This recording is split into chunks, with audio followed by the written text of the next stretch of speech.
श्री विष्णवे नमः। श्री विष्णु अष्टोत्तरशतनाम स्तोत्रम्। ॐ वासुदेवं ऋषिकेशं वामनं जलशायिनं जनार्दनं हरिं कृष्णं श्रीवक्षं गरुडध्वजं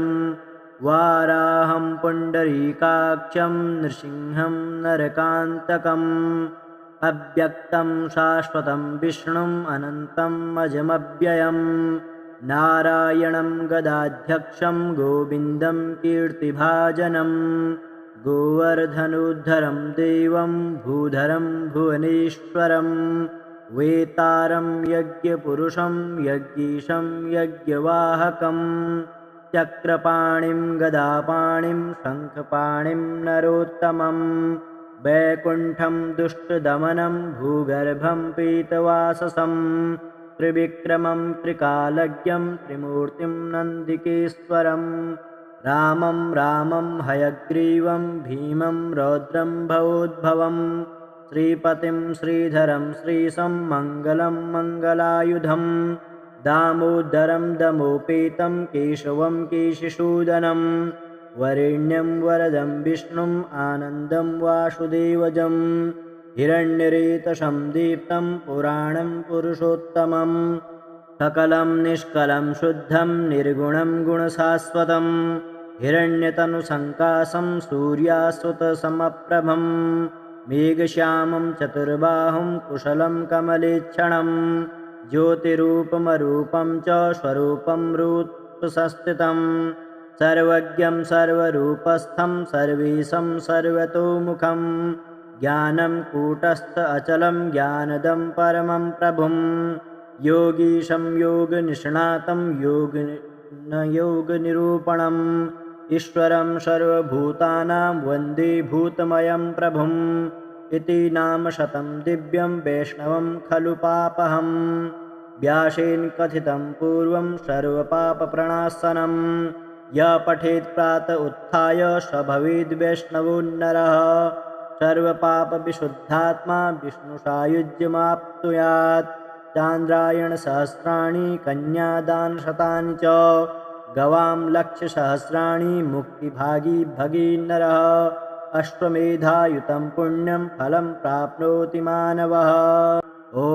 वासुदेवं ऋषिकेशं वामनं जलशायिनं जनार्दनं हरिं कृष्णं श्रीवक्षं गरुडध्वजं वाराहं पुण्डरीकाक्षं नृसिंहं नरकान्तकम् अव्यक्तं शाश्वतं विष्णुम् अनन्तम् अजमव्ययम् नारायणं गदाध्यक्षं गोविन्दं कीर्तिभाजनं गोवर्धनोद्धरं देवं भूधरं भुवनेश्वरं वेतारं यज्ञपुरुषं यज्ञीशं यज्ञवाहकं चक्रपाणिं गदापाणिं शङ्खपाणिं नरोत्तमं वैकुण्ठं दुष्टदमनं भूगर्भं पीतवाससं त्रिविक्रमं त्रिकालज्ञं त्रिमूर्तिं नन्दिकेश्वरं रामं हयग्रीवं भीमं रौद्रं भवोद्भवं श्रीपतिं श्रीधरं श्रीशं मङ्गलं मङ्गलायुधं दामोदरं दमोपेतं केशवं केशिसूदनं वरेण्यं वरदं विष्णुम् आनन्दं वासुदेवजं हिरण्यरेतसं दीप्तं पुराणं पुरुषोत्तमं सकलं निष्कलं शुद्धं निर्गुणं गुणशाश्वतं हिरण्यतनुसङ्काशं सूर्याश्वतसमप्रभं मेघश्यामं चतुर्बाहुं कुशलं कमलेक्षणं ज्योतिरूपमरूपं च स्वरूपं रूपसंस्थितं सर्वज्ञं सर्वरूपस्थं सर्वेशं सर्वतोमुखं ज्ञानं कूटस्थ अचलं ज्ञानदं परमं प्रभुं योगीशं योगनिष्णातं योगनिरूपणम् ईश्वरं सर्वभूतानां वन्दे भूतमयं प्रभुम् इति नामशतं दिव्यं वैष्णवं खलु पापहं व्यासेन कथितं पूर्वं सर्वपापप्रणाशनं यः पठेत् प्रातः उत्थाय स भवेद् वैष्णवो नरः सर्वपापविशुद्धात्मा विष्णुसायुज्यमाप्नुयात् चान्द्रायणसहस्राणि कन्यादानशतानि च गवां लक्षसहस्राणि मुक्तिभागी भगीनरः अश्वमेधायुतं पुण्यं फलं प्राप्नोति मानवः।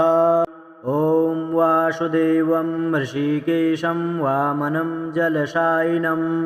जनार्दनं हरिं कृष्णं श्रीवक्षं गरुडध्वजं वाराहं पुण्डरीकाक्षं नृसिंहं नरकान्तकम्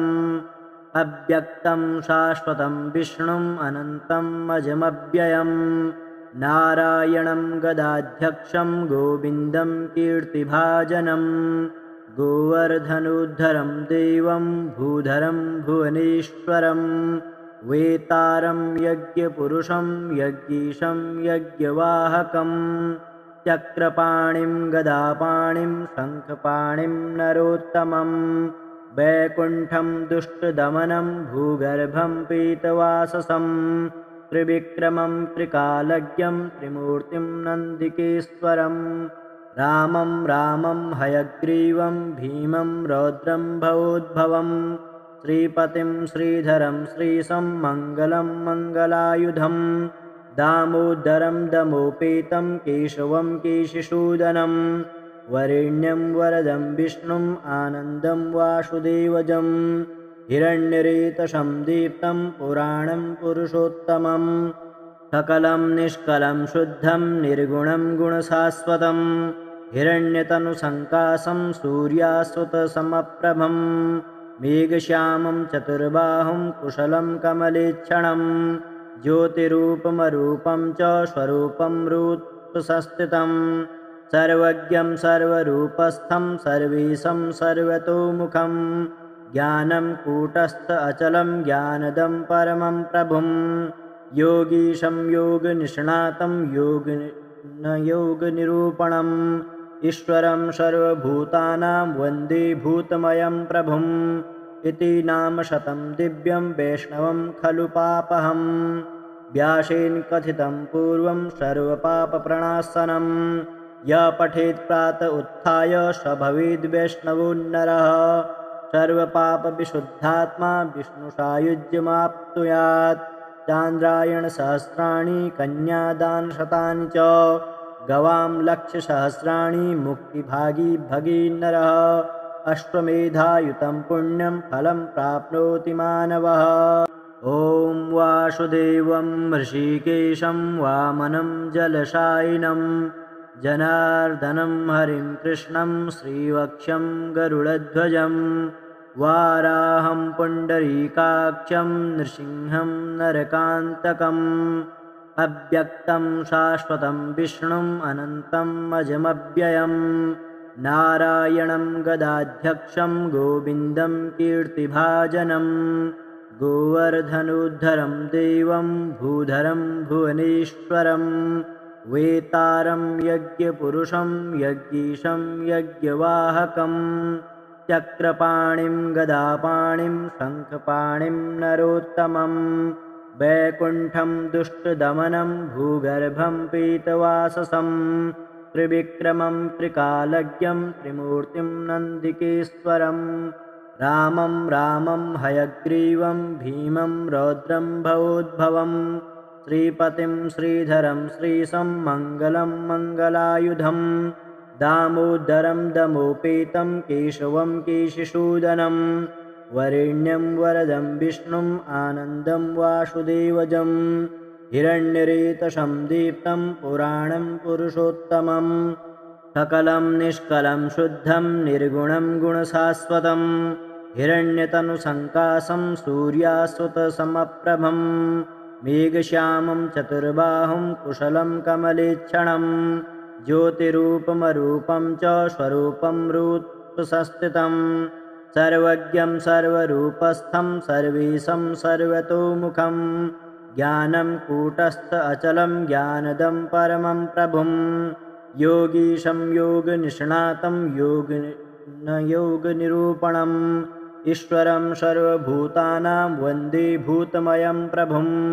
इति नामशतं दिव्यं वैष्णवं खलु पापहम् व्यासेन कथितं पूर्वं सर्वपापप्रणाशनं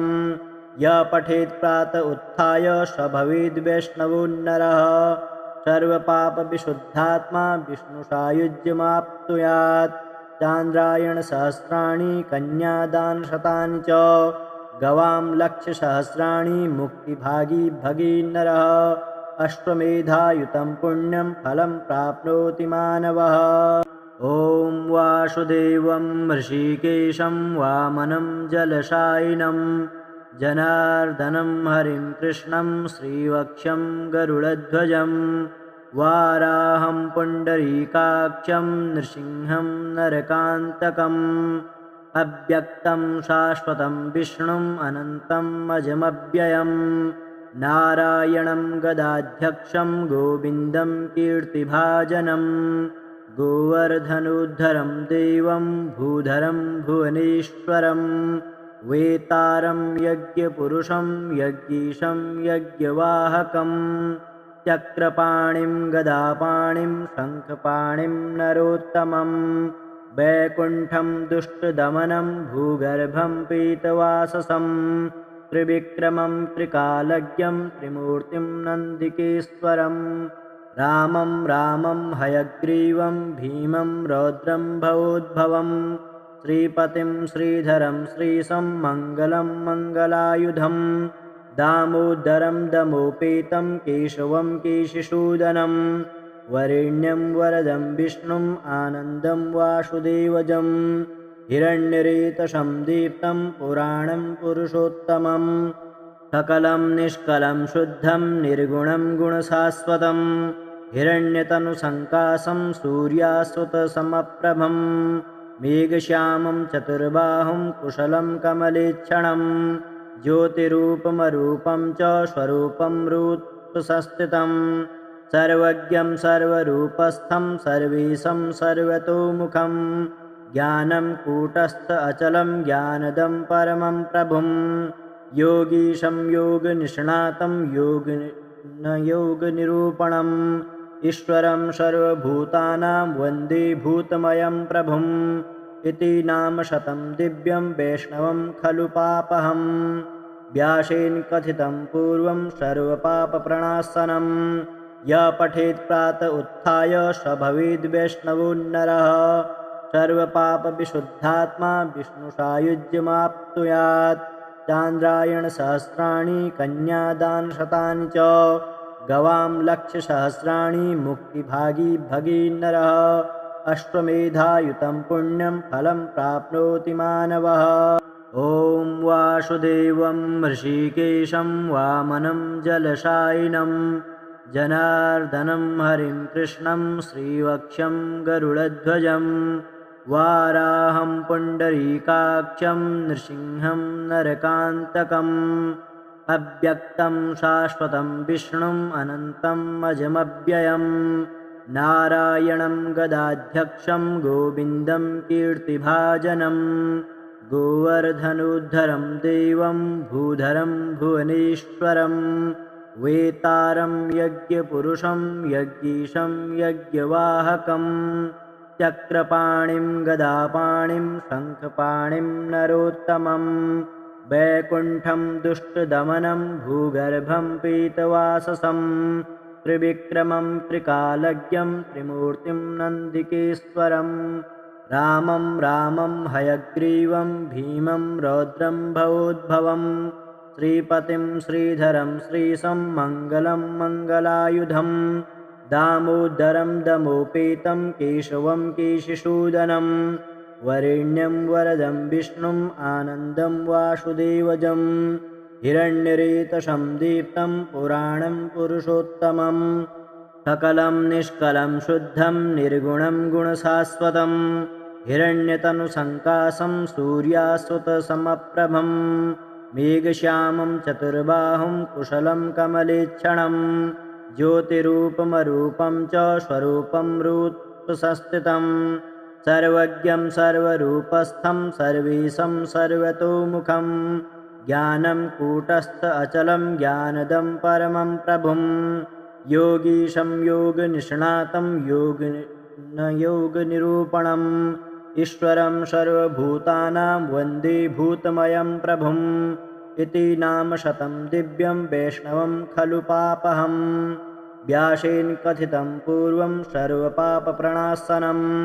यः पठेत् प्रात उत्थाय स भवेद् वैष्णवो नरः सर्वपापविशुद्धात्मा विष्णुसायुज्यमाप्नुयात् चान्द्रायणसहस्राणि कन्यादानशतानि च गवां लक्षसहस्राणि मुक्तिभागी भगी नरः अश्वमेधायुतं पुण्यं फलं प्राप्नोति मानवः ॐ वासुदेवं ऋषिकेशं वामनं जलशायिनं जनार्दनं हरिं कृष्णं श्रीवक्ष्यं गरुडध्वजं वाराहं पुण्डरीकाक्षं नृसिंहं नरकान्तकम् अव्यक्तं शाश्वतं विष्णुम् अनन्तम् अजमव्ययम्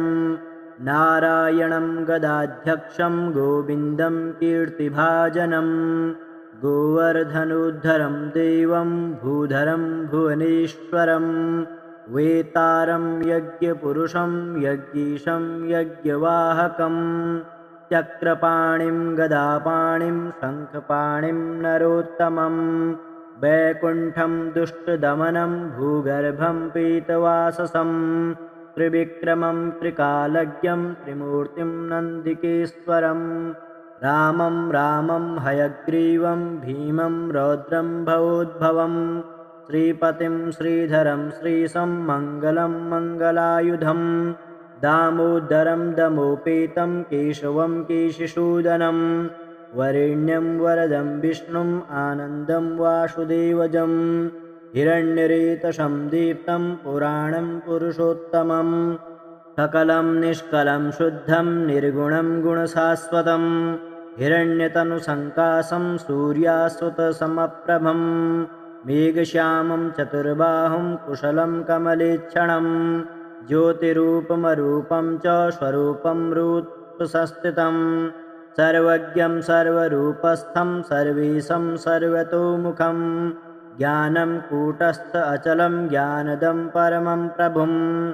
योगीशं योगनिष्णातं योगनिरूपणम् ईश्वरं सर्वभूतानां वन्दे भूतमयं प्रभुम् इति नामशतं दिव्यं वैष्णवं खलु पापहम् व्यासेन कथितं पूर्वं सर्वपापप्रणाशनं